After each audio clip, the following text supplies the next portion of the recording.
Good morning.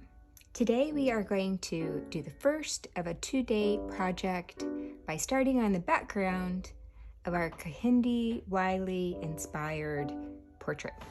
So let's get started. We are going to make our background so that it looks something like this. Kehinde Wiley was really well known for his vivid colors and textures in the background and repetition. And so whereas he did a lot of flowers and vines and other natural organic objects like that in the background, we are just going to simplify it and we're going to do circles. So you can pick your background color and you can pick the circles color as well. But I'm going to walk you through the process of getting from here to there.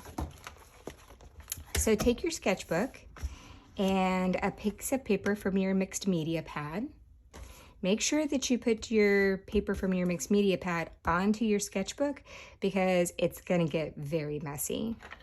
You can choose whatever color you want to use in the background, but I do suggest that you tint your color by adding white. So I think I'm going to do orange. So I'm going to take some yellow,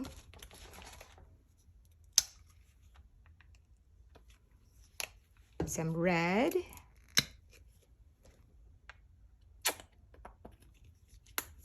and some white.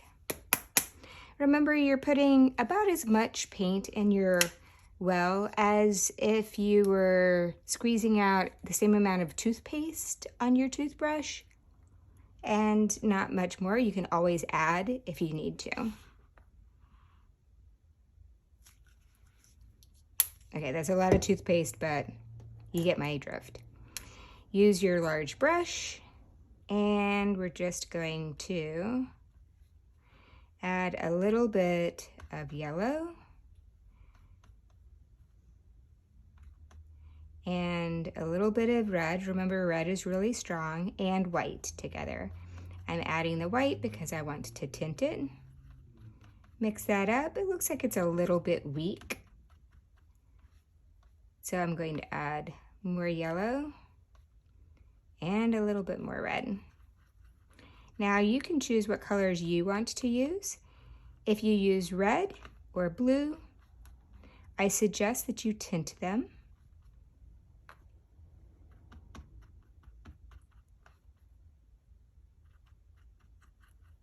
And if you want to use green, you know that you'll need to mix the green by using your cobalt blue and your cadmium yellow. All right, so now we're getting to a nice orange. It's a light orange because I tinted it with white. That looks really good. And then I'm just going to paint back and forth. In fact, I think I'm going to turn my paper this direction. You'll probably want to wear an apron. If not, just make sure that you don't flick your brush. You're just going to do long strokes back and forth, nice and slow. If you go too fast, then it's easy to flick paint, and sometimes it'll go across the desk or even onto the person or the artwork beside you. It's okay if you didn't mix all of those colors perfectly together. I kind of like it if there's a little streakiness of red and a little streakiness of yellow, but you do you.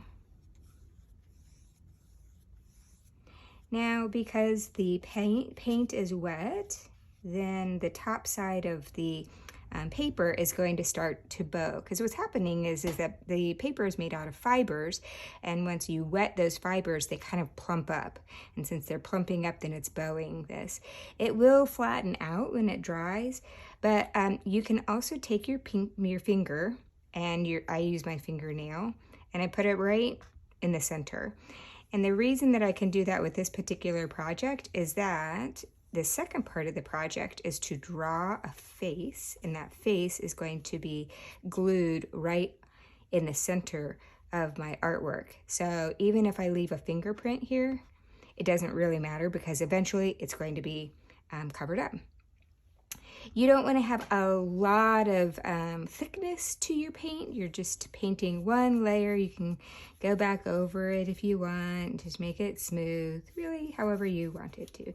It does not have to be perfectly dry either for this next step, but I am going to rotate my drawing around. This is the way that it's actually going to be seen eventually because it is in portrait style. Zoom in. And then this is just, I think, a really fun little technique to do circles. So on top of my orange, I'm going to use the two colors that I used to mix orange, and that is yellow and red. And I'm going to make these dots. Now you can use whatever colors you want. I'm going to take my finger and I'm going to flatten that out so that it doesn't move around on me. Check it out. This is so easy and so much fun. I'm just going to get rid of some of that extra paint. Okay, I'm going to take my brush, and this is my large brush. You can do the same thing with your medium or your small brush and make different size dots if you want to. I'm just going to start with my thick brush, and I'm going to practice on my sketchbook up here before I start on my project. It's just a good way to kind of get the technique down. I'm going to take one corner of my brush and dip it in one of my colors, yellow, and the other corner and dip it in red. Isn't that neat? And now I'm just going to make a circle by pressing down and then twisting. Oh my gosh, see? It makes a perfect little circle with red and yellow in the middle. You can practice a few more times. So you can have whatever color you want on the outside. If you twist it one way, you'll have red on the outside. If you twist it the other way, you'll have yellow on the outside, or whatever your two colors are. See this one? Okay, so it didn't turn out very well. I didn't have very much paint on my brush. So I can just pick up more paint, and I can come over here and I can just redo that. I can also do it with my medium-sized brush and my small brush. And sometimes you can make 2 or 3 circles and without having to reload your brush with paint.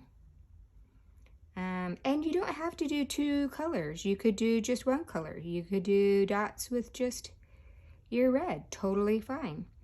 So practice a little bit on your sketchbook paper until you feel comfortable. And then you can take your new technique and apply it. You're just twisting. Twist. Apply it to your project.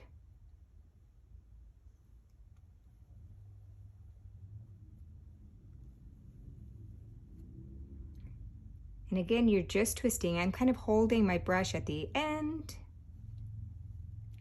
and I'm just twisting.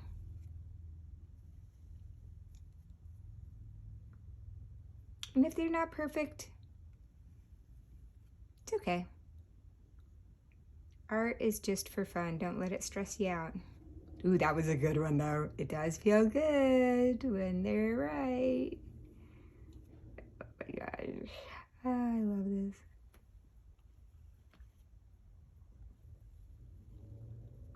If you want different size dots, just pick up your medium or your small sized brush.